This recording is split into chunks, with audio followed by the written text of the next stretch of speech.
Week 7 has come and gone, and look, if you haven't taken a look at the Millie Maker winning lineup, maybe you wouldn't understand that finding a micro edge in DFS is indeed the way, and that's what we're here to provide. DFS Early Look is here for the earliest look at the Week 8 slate that you can get on the market.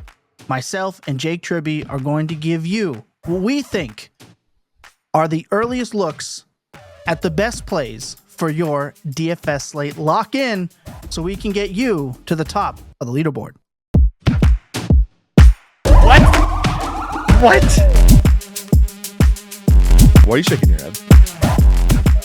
You're welcome.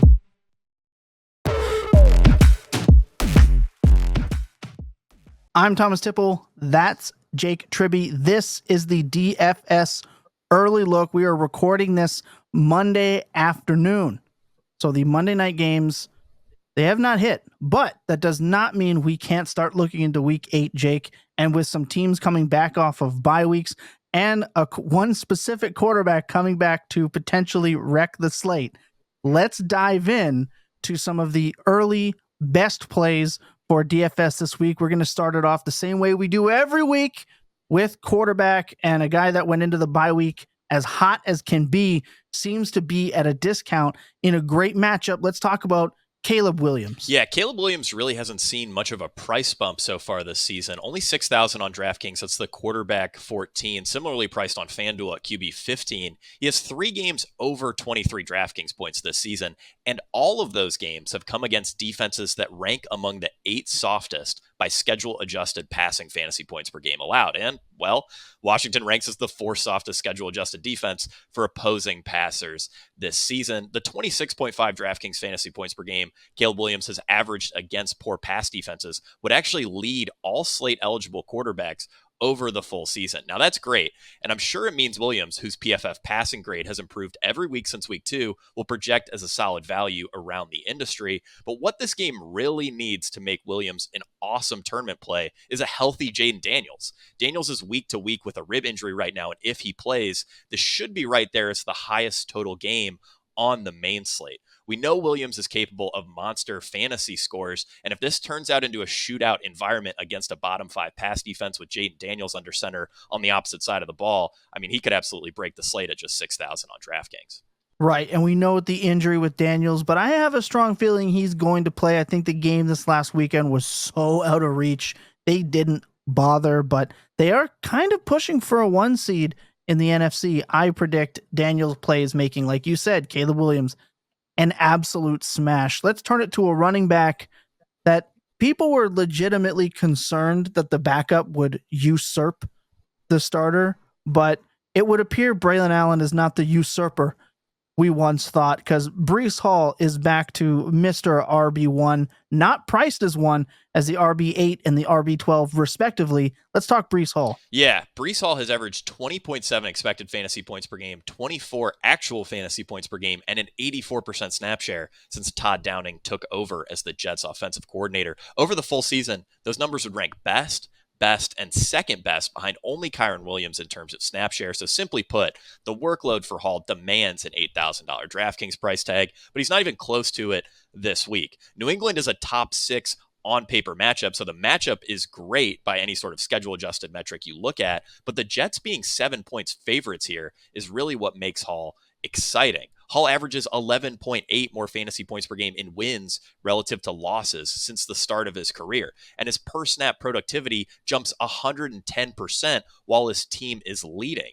Under the Jets' new offensive coordinator, Hall has earned 85% of New York's backfield opportunities while the team has been leading. Recent usage, his matchup, and the game environment here all point to a massive performance for a player who's clearly underpriced. Did you think at the start of the year that we could potentially get Breece Hall and Achane at such discounted prices? We talked about a quarterback coming back. Tua is potentially coming back, and boy, do they need him in the worst way with how this offense has just died. And Achane is RB22 over at DraftKings right now. FanDuel RB23. Easy to get them both into the lineup. Let's talk about this absolute smash play. Yeah, this is really, really exciting. Tua Tagovailoa could come back in week 8, and that makes Achane's price on both DFS sites just look like a huge discount. Achane has averaged 18.8 expected fantasy points per game in his 5 fully healthy games. That would rank third best among running backs over the full season. That's better than players like Kyren Williams, Kenneth Walker, and Saquon Barkley. Again, it's incredible usage, but Achane needs some semblance of offensive efficiency to turn that usage into actual fantasy production. Tagovailoa's return could ignite an offense that hasn't scored more than 12 points since week 1. And if Miami's offense gets going, we know Achane could break the slate, especially at such a reasonable price tag. Yeah, truly insane getting these two stud backs at these prices. It's going to make for some really fun and unique lineups, especially as I mentioned at the top with how different the Millie Maker was this week specifically. Let's talk wide receivers.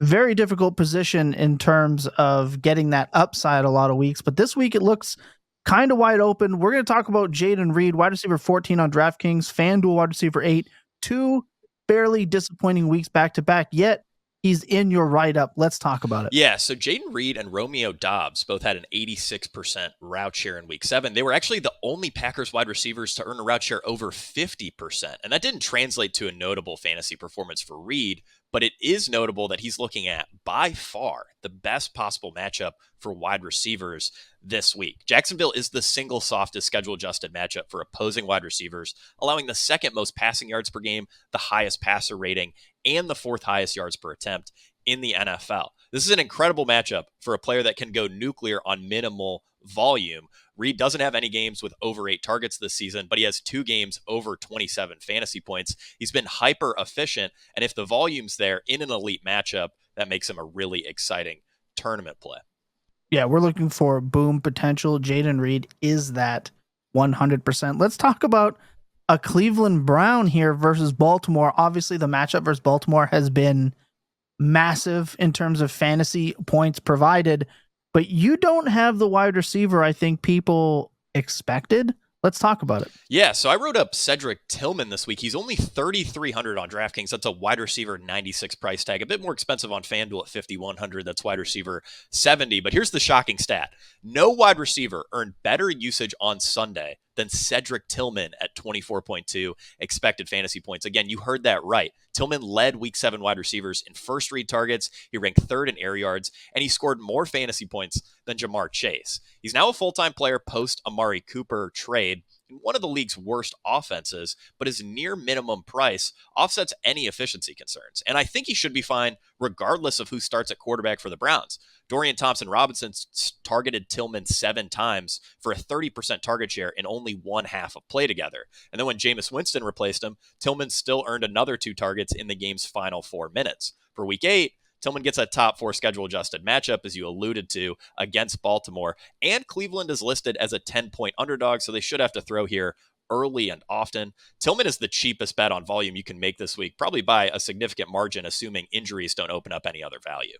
Yeah, he looks like a smash play in a game that Cleveland's going to need to score points the way Baltimore has been playing.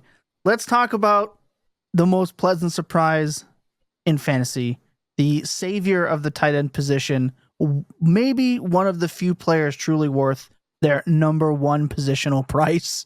Let's talk about Brock Bowers. This man is unreal. Yeah, Brock Bowers has been absolutely incredible. Without Devontae Adams in the lineup, he's averaged 18.2 expected fantasy points per game, and he's been targeted on 33% of his routes. Now, over the full season, a .33 target per route run rate would tie Malik Nabers for the NFL lead, and 18.2 expected fantasy points per game would rank 7th best among all players, ahead of Kyren Williams, Drake London, and CeeDee Lamb. Now, this is incredible usage for Bowers, and we don't expect it to slow down against Kansas City, as the Chiefs rank as the single softest schedule-adjusted matchup for opposing tight ends this season. I don't think we're talking about Bowers as just a regular tight end value. We're talking about him as an incredible flex value as well. I mean, 6,100 for a guy who's earning almost 20 expected fantasy points per game makes him a compelling play relative to tons of wide receivers and running backs on this slate. Brock Bowers' usage is that of a wide receiver. We're seeing basically what Trey McBride did last year being provided by the man Brock Bowers. He may look like an accountant, but he sure does not play like one. That's the DFS Early Look. If you want the full article as soon as that is released, it will be in the description. If you haven't already and enjoy the content, please hit like, subscribe.